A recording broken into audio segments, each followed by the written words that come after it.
Minasan, konnichiwa! Kembali lagi di Wagomu Japanese Class, masih bareng Manda. Dan kali ini Manda juga nggak sendirian, masih ditemani sama Kak Heni dari ARColor. Yeay! Minasan, konnichiwa! Konnichiwa!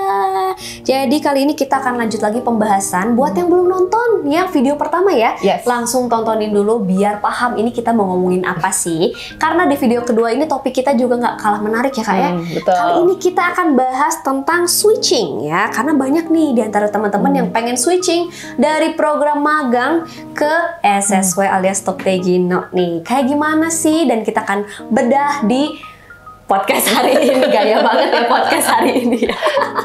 Iya, tapi mungkin Kak Heni bisa sedikit jikoshokai lagi, perkenalan diri lagi, dan sedikit ceritakan tentang ARColor-nya juga dong. Oke, thank you Kamanda. Oke, minasan, konnichiwa. Aku Heni dari ARColor.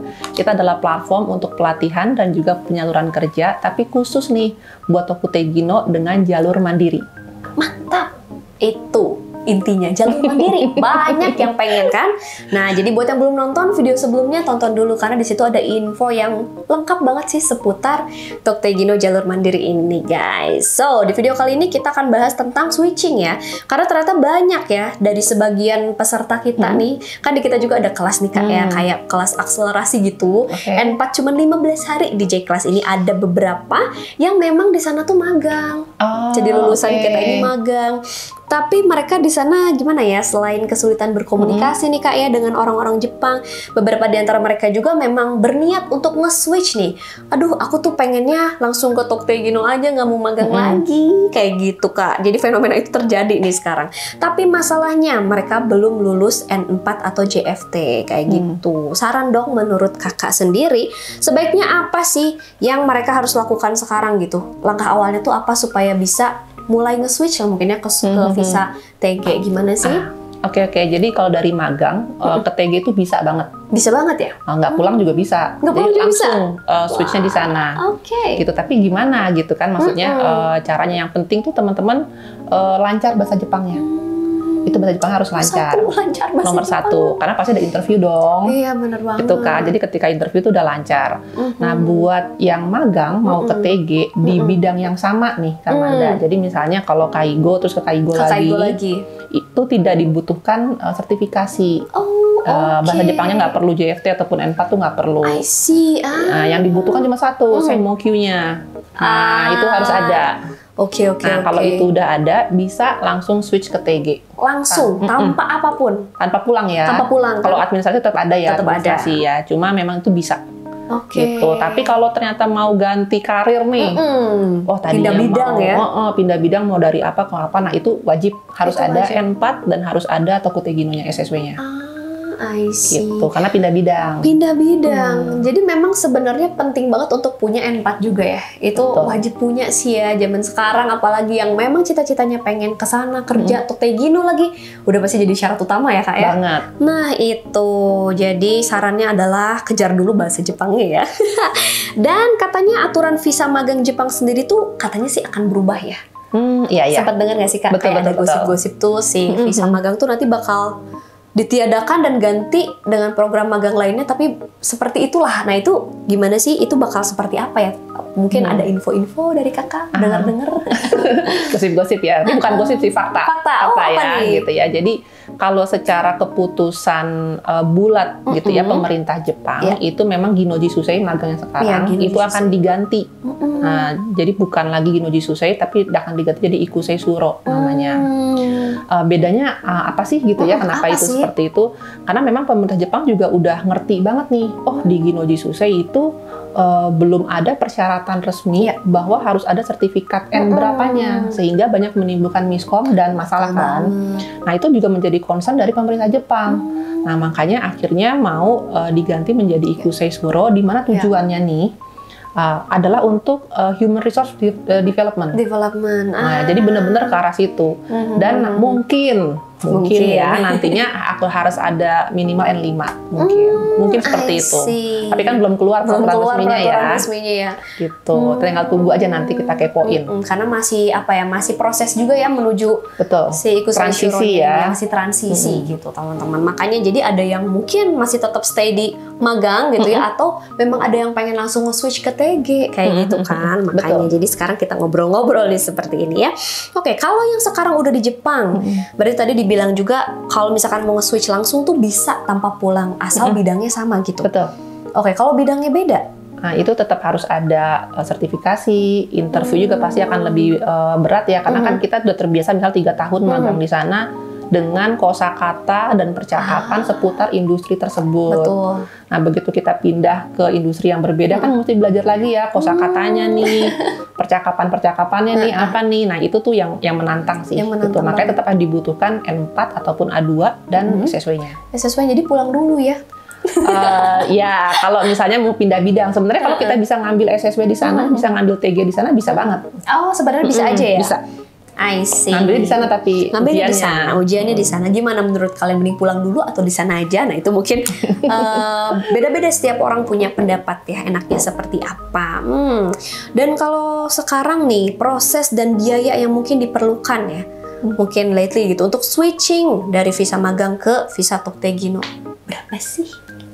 Oke. Ini sebenarnya balik lagi ke proses ya. Kalau tadi kita udah di bidang yang sama nih, pindahnya kan nggak perlu ujian lagi. Tapi nggak ada biaya ujian ya. Oke, mantap. Gitu kan, tinggal ikut mensetsu aja.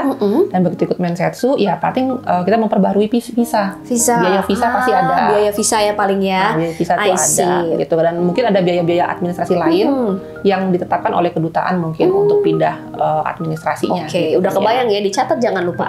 Gitu. Tapi ya pastikan lagi teman-teman tahu prosesnya. Nah, itu yang paling penting, karena kalau kita ngerti prosesnya, ngerti biayanya. Itu ya guys ya. Jadi kalau yang nanya biayanya berapa nih switching, nah itu tadi ya udah dikasih tahu ya. Iya, betul. Kayak gitu. Kalau prosesnya sendiri mungkin memang lebih ke ganti visanya seperti tadi ya. Jadi hal-hal yang emang teknikal seperti itu sih teman-teman. Biasanya berapa lama sih memakan waktunya? Untuk apa tuh? Ya, untuk mengganti itu tuh rata-rata.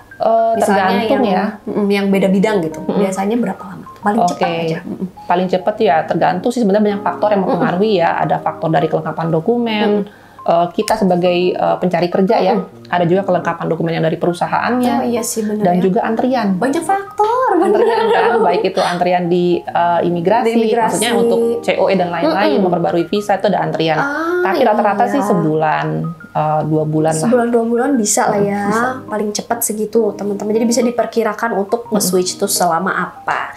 Nah, misal nih kan sekarang tuh ada yang lagi magang di Jepang gitu. Kebetulan ada 2 orang nih dari kita ya. Ada si A dan si B lah ya. Jadi si A ini dia sudah hampir selesai magang 3 tahun Kak. Pengennya sih katanya nggak pulang dulu, katanya gitu. Bisa nggak ya kalau minta dibantu untuk switch ke TG, dibantu sama art color, boleh nggak? Oh, bisa banget. Bisa banget. Bisa banget ya? Bisa banget untuk ke TG. Tapi nanti balik lagi ya, apakah bidangnya sama atau enggak. Gitu. Berarti kontak langsung aja gitu ya? Bisa langsung kontak langsung. Mantap banget. Dan yang satu lagi nih Kak, dia tuh si B ini ya, dia baru 1 tahun. Magangnya baru 1 tahun aja di Jepang gitu. Dan dia juga pengen switch ke TG. Memungkinkan? Kalau misalnya baru 1 tahun ya, itu kan masih belum nih, kurang lah. Jadi saya mungkin belum ada pastinya. Pasti belum ada. Nah, jadi kalau mau ke bidang yang sama udah pasti nggak bisa. Mau bidang yang sama ataupun bidang yang baru, tetap harus ada N4, tetap harus ada SSW-nya, karena baru setahun. Iya, tetap harus mengulangi proses itu lagi, teman-teman. Jadi tidak bisa instan juga loh. Dan semua bisa dibantu oleh art color-nya pastinya ya. Pasti dong. Cus, kalau gitu mah langsung aja kontak-kontak ke Kak Henny, ya nggak sih? Oke, dan kalau misalkan ada followersku lagi nih yang mungkin lagi magang juga di Jepang dan dia tuh sudah punya nih semua persyaratan, misalnya kayak tadi N4, JFT-nya juga sudah ada, SSW-nya juga sudah punya. Itu bisa nggak sih Kak langsung ikutan job matching dan dibantuin untuk TG yang langsung diambil di Jepang gitu? Oh, bisa banget. Nanti bisa tinggal langsung kontak kita aja. Nanti kita bisa bantu gitu. Baik banget. Sangat praktis ya teman-teman. Jadi sekarang udah kayak kalau kalian bingung di mana cari info, harus kemana, sudah tahu ya, harus ke art color. Mungkin terakhir nih Kak Henny, dari Kak Henny ada conclusion apa nggak sih mungkin untuk teman-teman di sini yang masih bingung, mungkin ada yang mau diceritakan? Oke. Thank you Kak Amanda. Jadi ini mungkin sesuai dengan topiknya ya, Minasang dari magang ke Tokute Gino. Jadi di fase manapun teman-teman saat ini berada, kalau bisa terus upgrade skillnya. Gitu. Jadi kalau misalnya di magang, saya ke TG gitu kan. Sekolah di TG 2 gitu kan. Jadi selalu upgrade skill, selalu upgrade diri gitu, karena nggak cuma kemampuan bahasa Jepang, nggak cuma kemampuan keterampilannya gitu kan, keahlian di bidang tertentu, tapi juga soft skill-nya itu penting banget. Komunikasi nomor 1 penting banget, komunikasi gitu ya, itu paling penting. Teamwork gitu kan, itu penting banget, tuh harus yang diasah banget supaya bisa naik terus nih gitu. Jadi jangan cepat puas berada di posisi tertentu. Jangan cepat puas ya. Ini pastinya juga sebenarnya bukan hal yang mudah gitu. Jadi teman-teman di sini harus pintar-pintar untuk kayak self development juga ya Kak ya. Banget. Terus manajemen stres juga, karena pasti stres gak sih kalau menurut Kak ini sendiri kerja di sana, gimana sih kira-kira gitu?